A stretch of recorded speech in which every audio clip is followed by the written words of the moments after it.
السلام عليكم أحبتي، يا رب الكل خير وصحة وسلامة.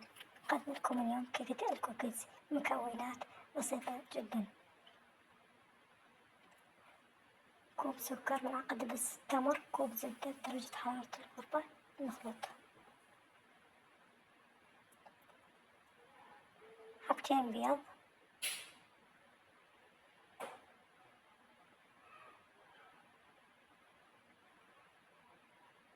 ملعقة فانيلا، نخلط. كوبين طحين، نص كوب كاكاو، رشة ملح، كوب شوكولاتة شيبس.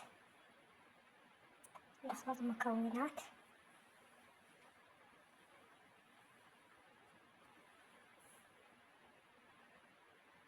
الخلطة تكون بسيطة. نقسم العجين قسمين، 3/4 وربع. نبرد العجينة.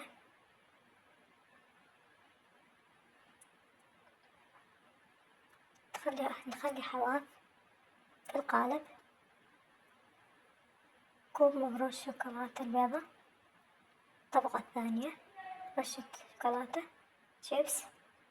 ندخلها الفرن وألف عافية.